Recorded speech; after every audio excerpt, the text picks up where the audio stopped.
नमस्कार बच्चों, Hindi learning channel में आपका स्वागत है। आज की हमारी वीडियो विशेषण टॉपिक पर आधारित है। जी हाँ, विशेषण यानी कि एडजेक्टिव।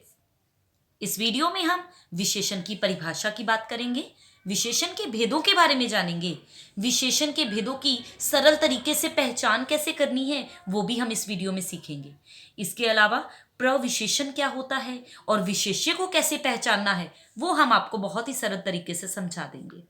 इस वीडियो को देखने के बाद और इस वीडियो में जितने भी एमसीक्यूज या जितने भी क्वेश्चंस प्रोवाइड कर दिए हैं, चाहे वो वर्कशीट के रूप में किए हैं, चाहे बुक की एक्सरसाइज के रूप में किए हैं, इस वीडियो को देखने के बाद आपको बिल्कुल भी नहीं लगेगा कि हमें कोई और बुक रेफर करनी है विशेषण देखने के लिए। चाहे 10th क्लास के स्टूडेंट पद परिचय के लिए विशेषण टॉपिक देखें, चाहे 7th 8th के स्टूडेंट विशेषण टॉपिक के लिए ये वीडियो देखें, आप लोगों को इस टॉपिक को देखकर बिल्कुल भी ये नहीं लगेगा कि हमने विशेषण टॉपिक में ये चीज मिस कर दी है, क्योंकि मैंने कोई भी चीज इस वीडियो में मिस नहीं की है। चलिए जल्दी शुरुआत करते हैं विशेषण टॉपिक। विशेषण एडजेक्टिव।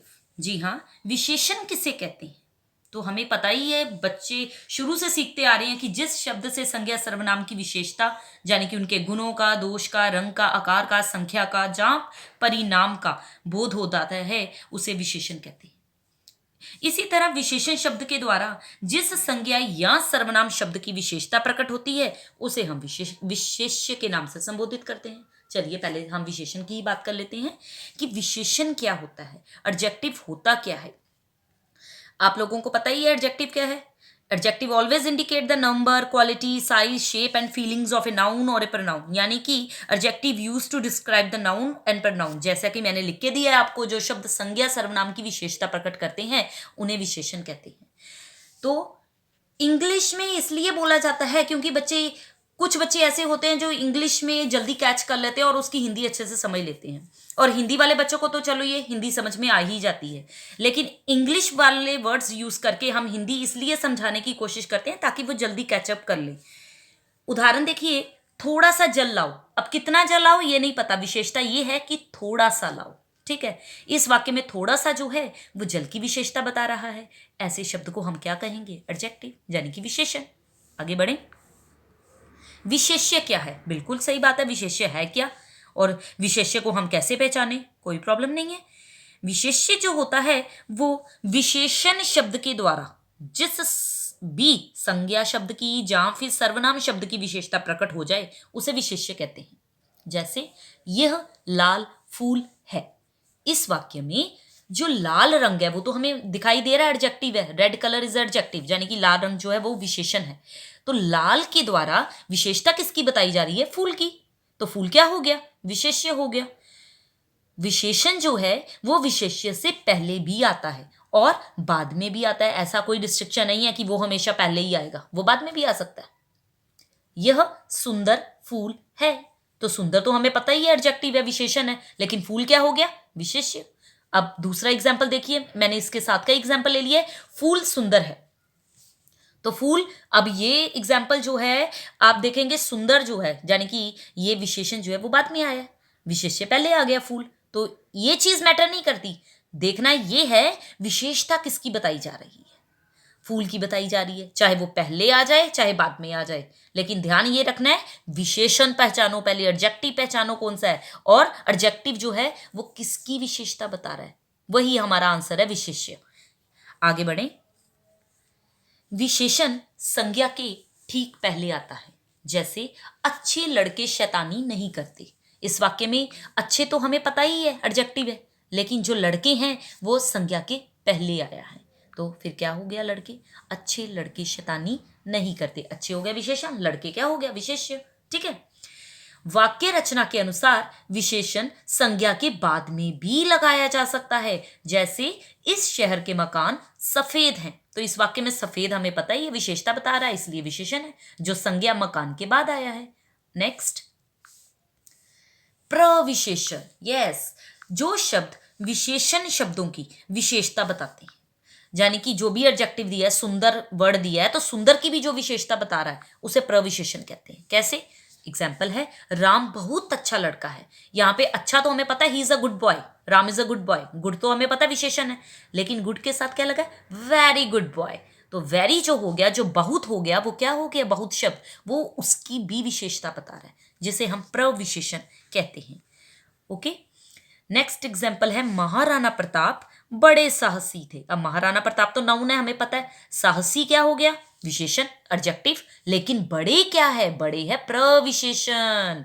तो बड़े जो हो गया वो प्रविशेषण हो गया, क्योंकि बड़े शब्द जो है वो साहसी की भी विशेषता बता रहे हैं। तो जो शब्द विशेषण की भी विशेषता बताए वो अपने आप में प्रविशेषण गिना जाता है। मैं एक एग्जाम्पल दे रही हूं, वह गहरी नीली साड़ी पहनती है। तो बच्चों को पता ही है कलर है, इसलिए नीली जो हो गया वो शब्द विशेषण है, और गहरी नीली पहनती है तो गहरी वर्ड हो गया प्रविशेषण। फिर राम बहुत ईमानदार है, ईमानदार ऑनेस्ट पर्सन है राम, तो ऑनेस्ट जो है वो एडजेक्टिव है, और बहुत क्या हो गया, प्रविशेषण। चलिए आगे बढ़े। विशेषण शब्द बनते किस किस तरीके से हैं बच्चों? तो विशेषण शब्दों की जो रचना होती है ना, वो 4 तरीके से होती है। संज्ञा से भी बन जाते हैं, सर्वनाम शब्दों से भी बन जाते हैं, क्रिया शब्दों से भी बनते हैं, और अव्यय शब्दों से भी बनते हैं। तो जो संज्ञा शब्दों से बनते हैं वो क्या है, जैसे भारत का, भारत संज्ञा का नाम है, उससे वर्ड बन गया विशेषण भारतीय, इंडिया से इंडियन बन गया। सर्वनाम है यह, तो उससे क्या बन गया, ऐसा। भागना क्रिया है, कोई वर्ब है, तो भागना से विशेषण बन गया भगोड़ा। ऊपर हो गया अव्यय, और उसकी विशेषता हो गई ऊपरी। आगे है बल, बल दूसरा एग्जाम्पल है बल। अब बल क्या हो गई, भाववाचक संज्ञा, और उससे हमें विशेषण बनाना है, वो बन गया बलवान। और जो क्या है, जो है आपका सर्वनाम, और जो से क्या बनता है विशेषण, जैसा। लड़ना शब्द एक तरह की वर्ब है, क्रिया है, जिससे शब्द विशेषण क्या बना, एडजेक्टिव बना लड़ाकू। पीछे अव्यय शब्द, तो वो बन गया विशेषण पिछला। तो इस तरह विशेषण शब्दों की रचना की जाती है। आगे हम आपको बताएंगे कि किस तरह तुलना के आधार पर विशेषण के भेद किए जाते हैं। ये आपने इंग्लिश में डिग्रीज ऑफ एडजेक्टिव सुना होगा, जिसमें आप बात करते हैं पॉजिटिव डिग्री के बारे में, सुपरलेटिव डिग्री के बारे में, कंपैरेटिव डिग्री के बारे में। तो वही बात आज हम हिंदी में करने जा रहे हैं। सबसे पहली डिग्री आपकी कौन सी होती है, सबसे पहले पॉजिटिव डिग्री, जिसे हम हिंदी में मूलावस्था कहते हैं। उत्तरावस्था, उत्तरावस्था वो होती है जिसमें 2 लोगों का कंपैरिजन हो जाता है, यानी कि वो हो गई आपकी इंग्लिश में कंपैरेटिव। और फिर आती है उत्तमावस्था, यानी कि जैसे हिंदी में उत्तमा कहते हैं, उसे इंग्लिश में सुपरलेटिव डिग्री कहते हैं। He is the smartest boy in the town. Okay, चलिए आगे देखते हैं। मूलावस्था में बच्चों मैंने आपको बता दिया है, कोई तुलना नहीं होती है, यानी कि उसमें आपको वर्ड दे दिया जाता है सिंपल। सिंपल का कंपैरिजन करेंगे अगर 2 लोगों से, तो सिंपलर हो जाएगा, देन सिंपलेस्ट हो जाएगा अगर सबसे करेंगे। तो मूलावस्था में कोई तुलना नहीं होती, लेकिन जो उत्तरावस्था होती है उसमें दूसरे से तुलना होती है।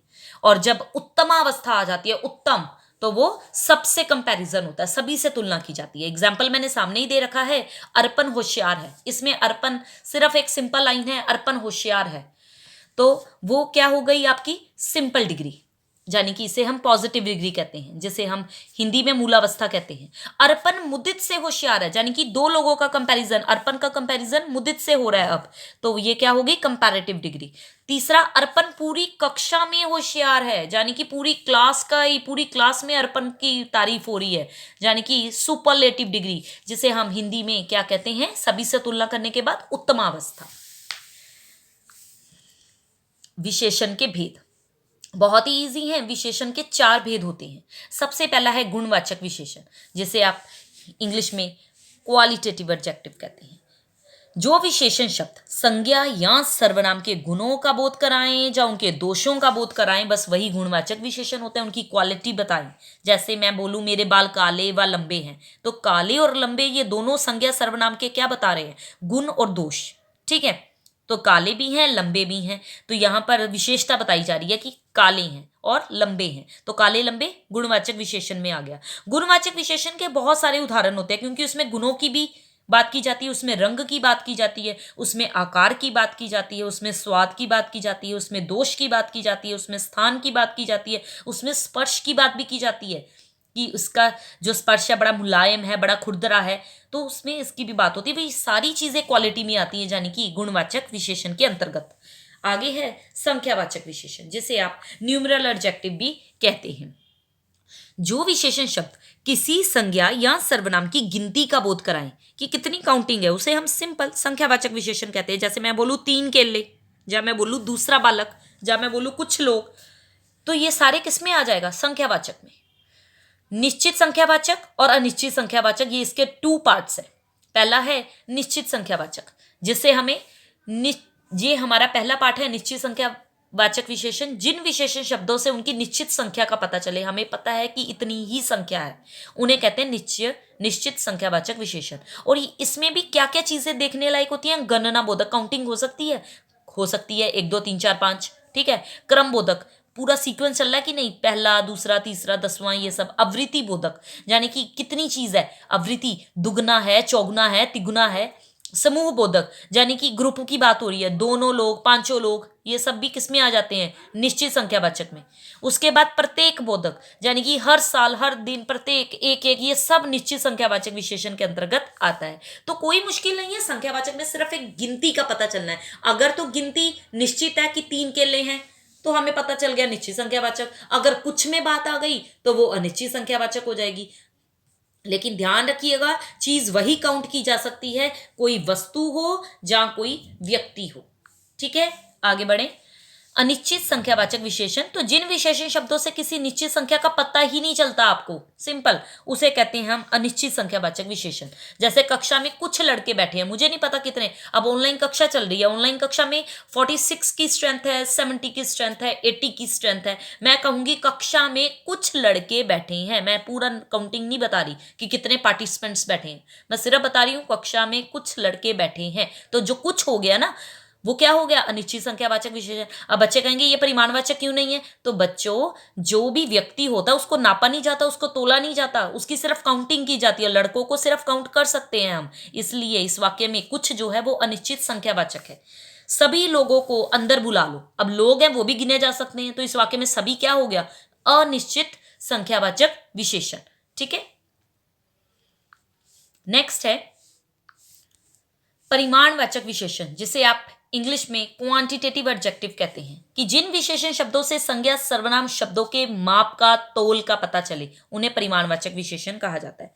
परिमाणवाचक विशेषण में क्या होता है? 2 किलो चीनी दे दो, 5 मीटर कपड़ा दे दो, थोड़ा दूध दे दो, तो ये सारी चीजें क्या हो जाती हैं? सिर्फ 2 किलोमीटर का रास्ता रह गया है, चपाती पे थोड़ा घी लगा दो, बात वही है। लेकिन इन चीजों में सिर्फ आपको माप का देखना है, तोल का देखना है, कि चीजें मापी जा सकती हैं, तोली जा सकती हैं, संख्या काउंट नहीं करना इसमें हमें। ये भी 2 तरह के होते हैं, निश्चित परिमाणवाचक, अनिश्चित परिमाणवाचक। अब निश्चित परिमाणवाचक में कि जिन विशेषण शब्दों से किसी निश्चित मापतोल का पता चले, उन्हें निश्चित परिमाणवाचक कहते हैं। जैसे 3 गज जमीन हो गई, 2 किलो आटा हो गया, तो इस चीज को मापा जा सकता है, नापा जा सकता है, तोला जा सकता है। जमीन को आप नाप लोगे, आटे को आप तोल लोगे, तो इसलिए वो निश्चित है। और अनिश्चित में क्या है? जिन विशेषण शब्दों से हमें निश्चित मापतोल का पता ही नहीं चलता। जैसे थोड़ा कपड़ा काट दो, कितना काट दो हमें नहीं पता, काफी दूध है इस बर्तन में, काफी, हमें नहीं पता कितना है, 1 किलो है, 2 किलो है, कितना है नहीं पता, बस काफी दूध है इस बर्तन में। तो ऐसे काम नहीं चलता ना, अनिश्चित है ये, क्योंकि दूध को हम संख्या में काउंट नहीं कर सकते, दूध को सिर्फ तोला ही जा सकता है। ठीक है, संख्यावाचक विशेषण उन संज्ञाओं के साथ आते हैं बच्चों जिन्हें गिना जा सकता है, जबकि जो परिमाणवाचक विशेषण है वो उन संज्ञाओं के साथ आते हैं जिन्हें गिना नहीं जा सकता। दूध है, रेत है, घी है, इसे हम, तेल है, गिन नहीं सकते, इसे नाप सकते हैं, तोल सकते हैं। आगे है सार्वनामिक या संकेतवाचक विशेषण, यानी कि डेमोन्स्ट्रेटिव एडजेक्टिव, जिसे आप इंग्लिश में कहते हैं। इसमें क्या है कि जब कोई सर्वनाम किसी संज्ञा के साथ लगकर उसकी विशेषता बताने या उसकी ओर संकेत करने का काम करता है। कोई भी प्रोनाउन आ जाता है, ही, शी, इट आ जाता है, अगर किसी संज्ञा के साथ लगकर उसकी विशेषता बता देता है ना, उसकी ओर संकेत कर देता है, तो हम कहते हैं कि ये सार्वनामिक विशेषण है। क्योंकि जब भी सर्वनाम शब्दों का प्रयोग संज्ञा के साथ किया जाता है तभी वो सार्वनामिक विशेषण कहलाते हैं। जैसे वे लोग है, यह घर है, ये सब। और सर्वनाम और सार्वनामिक विशेषण में अंतर ज्यादा नहीं है, सिर्फ इतना है कि जो सर्वनाम शब्दों का प्रयोग है वो संज्ञा के स्थान पर किया जाता है। कैसे? जैसे मैं शब्द है वे, तो सर्वनाम है, बन गया है वे कब आए, लेकिन सार्वनामिक विशेषण में क्या होता है? उसके साथ संज्ञा लग जाती है, वे बच्चे कब आए। ठीक है, यह कार मेरी है, तो ये सार्वनामिक विशेषण हो गया। क्यों? क्योंकि कार वर्ड लग गया, कार संज्ञा है और मैंने आपको बताया कि सर्वनाम किसी संज्ञा के स्थान पे आता है और सार्वनामिक विशेषण संज्ञा शब्दों से पहले आता है। तो कार से पहले यह वर्ड आ गया तो अपने आप ये सार्वनामिक विशेषण हो गया। मयंक मुझसे नाराज है तो मुझसे सर्वनाम हो गया, लेकिन मुझसे से पहले कुछ भी नहीं है, संज्ञा पहले लगी हुई है मयंक, तो इसमें क्या होगा? सर्वनाम। ठीक है, तो सर्वनाम और सार्वनामिक विशेषण में इतना ही याद रखना है कि वर्ड है कुछ, तो सर्वनाम अगर हम लगाते हैं, सर्वनाम शब्द का प्रयोग संज्ञा के स्थान पे किया जाता है। खाने को कुछ दो, लेकिन जब सर्वनाम शब्दों का ही प्रयोग संज्ञा के साथ करना है तो फिर क्या है? खाने को कुछ रोटी दो। तो अब रोटी से पहले कुछ वर्ड आ गया, तो रोटी क्या है? संज्ञा अपने आप में, तो सर्वनाम लग गया उसके पहले। ठीक है, प्रविशेषण क्या होता है? तो बच्चों प्रविशेषण भी आपको बताया गया है कि क्या होता है। उसके आगे बढ़े, सर्वनाम और सर्व अभ्यास के लिए आपको 30 प्रश्न दे दिए हैं मैंने। प्रविशेषण भी समझा दिया कि कभी कभी विशेषणों के भी विशेषण होते हैं, उन्हें प्रविशेषण कहते हैं।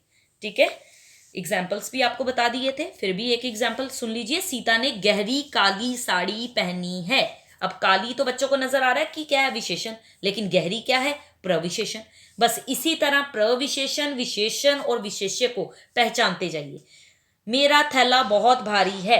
अब बहुत वर्ड आपको पता ही है क्या है? प्रविशेषण है, क्योंकि वो भारी की भी विशेषता बता रहा है। विशेषण हो गया भारी, और विशेष्य क्या है इसमें? थैला, क्योंकि भारी किसकी विशेषता बता रहा है? थैले की विशेषता बता रहा है। रमा अत्यधिक सुंदर है, अत्यधिक प्रविशेषण, और विशेषण क्या है? सुंदर, और विशेष्य क्या है? विशेषता किसकी बता रहा है? रमा की, तो रमा हो गया विशेष्य।